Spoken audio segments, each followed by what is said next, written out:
Charles Armand Tuffin, Marquis de la Rouerie, also known in the United States as Colonel Armand, was a French cavalry officer who served under the American flag during the American War of Independence. He was promoted to brigadier general after the Battle of Yorktown. He is also known as one of the early leaders of the Breton Association during the French Revolution. Life. Military career. Destined for a military career from his earliest years, his impetuous temperament soon brought him to public attention. He spent a stormy, riotous and rebellious youth, in and around the French royal court, serving as an officer in the Gardes Françaises. Infatuated with an actress, he was thwarted in his intention of marrying her and met his rival, the Count of Bourbon-Busset, in a duel. He thus fell into disgrace with the king and, ejected from the guards, took poison and went to La Trappe to die. However, his friends met him there and prevented his suicide.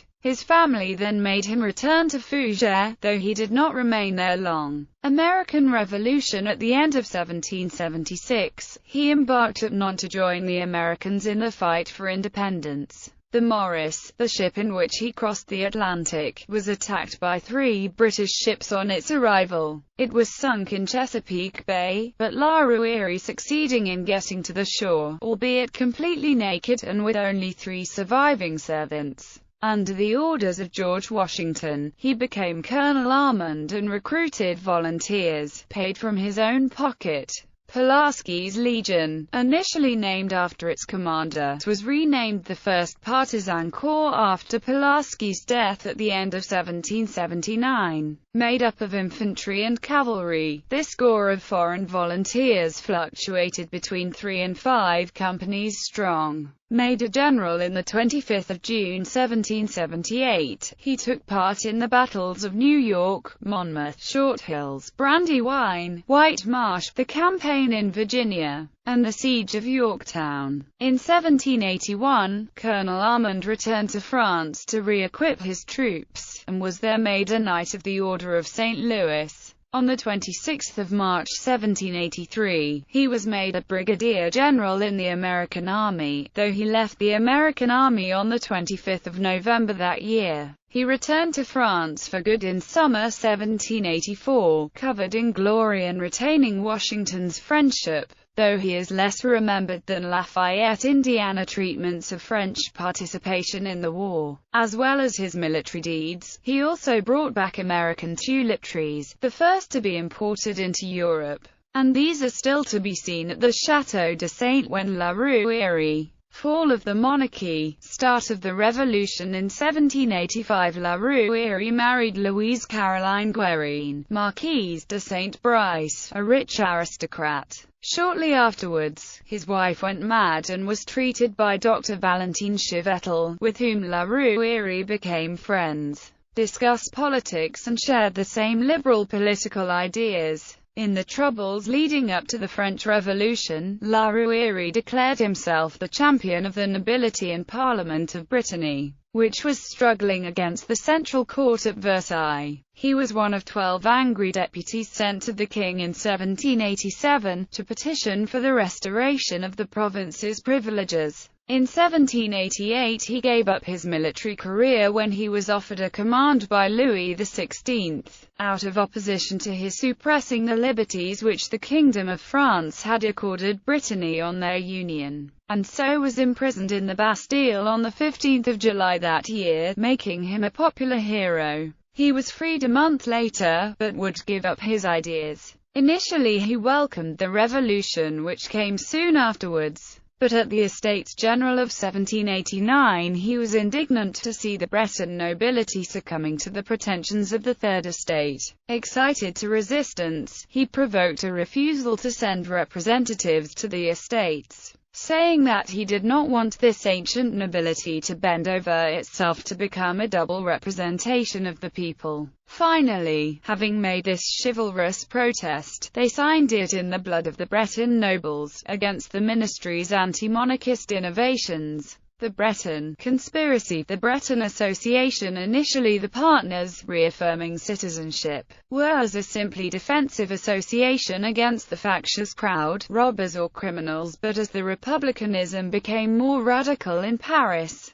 and as foreign war became increasingly inevitable, the association radicalized in the early 1792, now favoring armed struggle. Back in Brittany, La Rouerie received powers granted to him by the Comte d'Artois. Statements of Monseigneur the Count d'Artois. 1. That it is far from any proposal to despotism. Its principles are very opposed to arbitrary government, and that he wants the king to put the state to strengthen the foundations of the monarchy, and return the happiness of its people, the exercise of authority tempered by laws, and restore the true French constitution, which can easily be reconciled with a reasonable freedom. 2. That the relief he promised freely, and that there is no reason to fear that restoring order would be purchased by the dismemberment of any part of the kingdom. 3. That can be counted one of the first effects of the revolution will be against returning the provinces to their rights, and making statements that the convocation will be held at the same time that the orderly return of the permit. 4. Let us spare tracts the rigor that it will be possible, we will employ force only to subdue the stubborn rebellion, and that those who at the time of the publication of manifestos, return of loyal subjects to the duty, with research on their past conduct, with the exception of the heads of sedition, and convicted of major crimes that cannot be removed from the prosecution of justice, will be tried according to the laws and judicial forms thereafter. The association also received the support of Count of Provence, who in the meantime had also emigrated. The 4th of October 1791, he wrote, "You can, sir, I assure Mr. Marquis de la Rouerie, that the Count of Artois' plan of association, that he has proposed for the good of the province of Brittany, I do not hesitate to join my approval to my brother in that, knowing how much the same sentiments, the principles and the wise leadership of Mr. de la Rouerie worthy of trust, I agree that my brother gave him. I urge him to continue to address this subject, that will certainly maintain our support." La Rouerie then began to organize the association. In each city bishopric were placed 6 commissioners and a secretary of the association from the 3 orders. Administration was provided by 2 secretaries,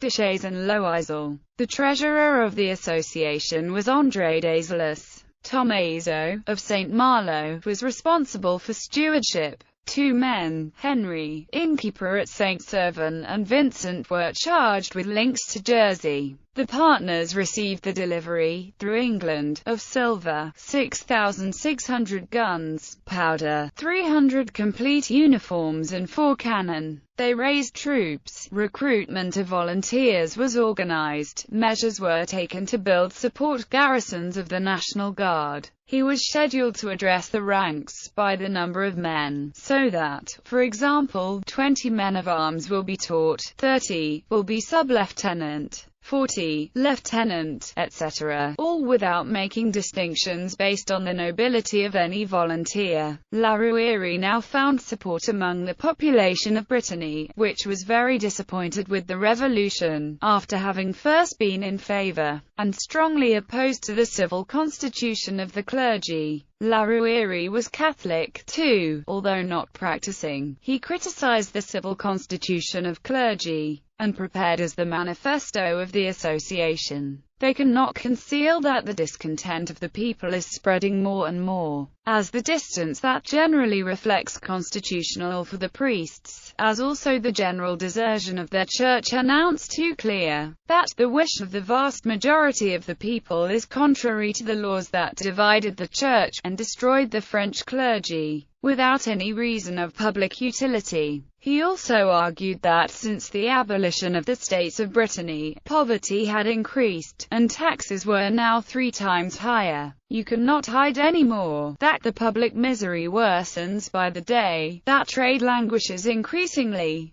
that the resources of old people are emptied, and that he sees, however, in whispering, expenses increase. and religion to become for him the subject of a new tax. La Rouerie also took with him 3 aides-de-camp. Aimé Acute Piquet du Bois Guy, aged only 15 years, of Pico Limolan, father of Joseph Pico de Limolan, and his cousin Gervais Marie Eugene de la Rouerie Tuffin, became liaison officer of Fonteview. Of other nobles, who later can be distinguished in the Wars of the Chouannerie who joined the association in Brittany, included Amateur Jérôme Labras des Forges de Bichody, Charles de la Bourdonnais Severus, Toussaint Dubreuil de Pontbriand, Vincent de Tintagnac, Sébastien de la Hague Sills, Louis Pontavis of the brothers Charles and Louis Edouard Joseph de la Haye Saint-Hilaire, Auguste de Bontville-Hay, and the Prince of Talmont. If the common people, like Pierre Guillemot, had joined the association, the majority of members were, however, from the aristocracy. La Rouerie and Noyon had also attempted to write a manifesto, to present the claims of the association.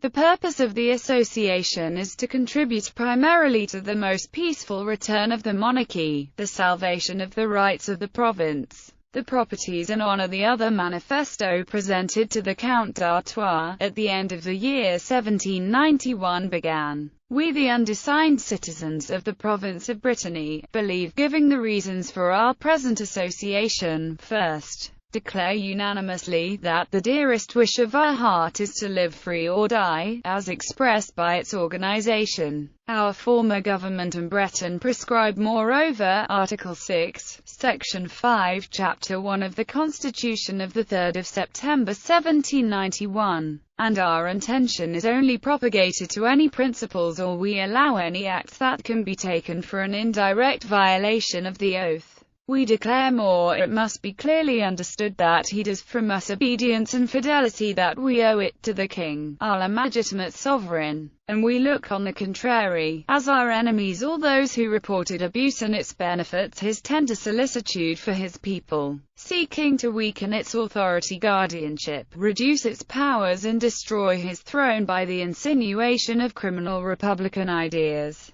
the spread of which it is our duty, as good and loyal subjects, to oppose with all our strength. We declare that we finally adopt the unrestricted basic principle of the current Constitution, which is embodied in Article 6 of the Declaration on the Rights of Man and Citizen, that the law is an expression of general will, and that all citizens have the right to contribute personally to their training. And in this regard, we observe that the principle of the misfortunes that afflict public at this time, the kingdom, and particularly the province of Brittany, that comes from that, in practice, it was to disregarded this theory legislation, without which there is no more true public liberty, that there were born successively these dangerous factions that divide the kingdom, and known under the names of republican factions, royalists, monarchian and others, thereby yet respect for the law has naturally weakened, as soon as one hand, the birth of all these factions, and the whispers of other people only too clear that she did not it for this expression of the general will, which only form the most imposing character. We note, moreover, that it is mainly the province of Brittany, which can more than anything else to complain that violated to it the principle of the Bill of Rights, that no law can be regarded as such if it is an expression of general will. It has been convened or represented regularly at the General Meeting in 1789, and it has nonetheless lost its ancient constitution and its rights, franchises and liberties, against the wishes of its three formal orders, and even the specific provisions of the vast majority of books of the assemblies of Sénéchaussées, trained to avoid and then replace the constitution of the Third Convocation as political and indivisible. On the 20th of April 1792, the Kingdom of the French declared war on the Archduchy of Austria and Holy Roman Empire. They received the same day the support of the Kingdom of Prussia and the army of émigrés. The first coalition against revolutionary France was formed. The Breton Association was ready for battle. The numbers were strong, with 10,000 men. The Chouannerie bordering the park of the castle Lunévilliers was the Misséden forest. This forest was the hideout of John Cottereau, said Zhong Chuan, and his men who took the name Choans. Cottereau and his companions had revolted on 15 August 1792 against the revolutionaries in Saint-Ouen-des-Trois, since they had organized various helping hands against the patriots. There is no evidence that Rouerie and John Chuan had met, or that he had been recruited by the association. But Rouerie remained for 3 months Lunévillers until early in September. Rouerie might ignore the disturbances that shook the Mayenne at that time. At this time in Bornefla-Forêt, there was a battle between the Choans, the revolutionaries. They were beaten with loss of 18 dead. The sources reported that an unknown royalist appeared suddenly during the battle, took command of Choans and would be withdrawn once the victory gained. Although this story appears in part legendary, and magnified by the royalist authors, the presence near the head of the Breton Association did think that the man in question could be Rouerie. La Guillaume, meanwhile, Rouerie, an outlaw, wandering in the countryside of Brittany, as Claude Bassira later wrote. Rouerie had not lost anything of his fervor. This indefatigable conspirator, resting rarely, ran from castle to castle, committee to committee to revive hopes. Constantly wandering in the forests or the hills, still armed, he never took the battered roads, and often spent the night in caves, inaccessible to others, at the foot of an oak tree, or in a ravine. All were good hiding places for him, and he never did stay twice in the same place. One can imagine the difficulty to deal with a man so wise, that he was fearless. He had adopted the false name of Gasolin and was accompanied by only Loisel Fricandeau, his secretary, and Saint Pierre, one of his servants. The 12th of January 1793, after galloping around the forest of La Hun all day, Rouerie and his 2 companions went to seek refuge near Guillaume, the castle, which belonged to the family of the same name in the parish of Saint-Denis. It had snowed that day, and Saint Pierre was suffering from fevers. Monsieur de la Guillaume was a member of the association and had already hosted Rouerie 3 times during the previous month. They were housed in a room of the castle, but the state of Saint Pierre is not improving. The next day, Loisel Morel fetched a surgeon at Plancourt. On January 18 Saint Pierre was healed, but the Rouerie in turn fell ill on January 19. The recalled Guillaume drive. Morel, then as a precautionary measure, sent for Dr. Tabouret of Limbala. Suffering from chills and severe coughing, he actually had pneumonia. On January 24, the National Guard of Limbala made a raid on the castle of Guillaume, alerted by a neighbor. La Guillaume hid the marquis at the Gouandace, a farm, located some 100 meters from the castle. The Republicans did not discover anything, but this treatment could not improve the health status of Rouerie. The next day, Schaffner and Fonteview came to Guillaume. They brought with them a newspaper from which they had learned of the execution of Louis XVI on January 21. But the partners decided not to disclose the death of the king to the marquis, saying that this would aggravate the fever. In spite of the episode of the previous evening, they maintained hope for his recovery. Rouerie, however, asked to read the newspaper, because he wanted news of the trial of the king. It was his servant Saint Pierre who asked, but the marquis, sensing perhaps that he was hiding something, asked Saint Pierre to fetch him a drink. He left the newspaper in the room, which Rouerie read, and learned the death of Louis XVI.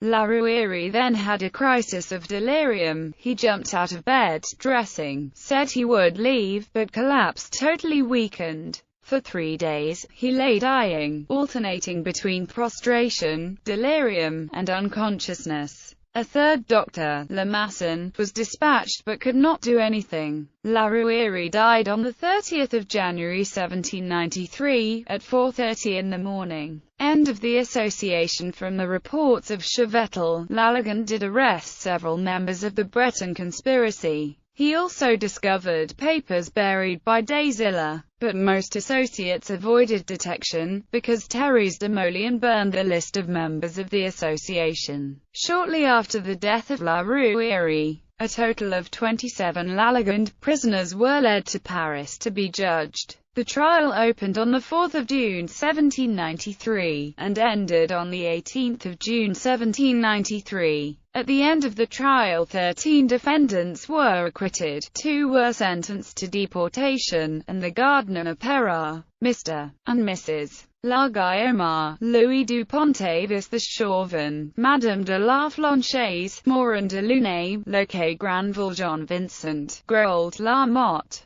of Le Moulin Picot, Georges de Fontevieux and Thérèse de Maulien. They were all executed on the same day.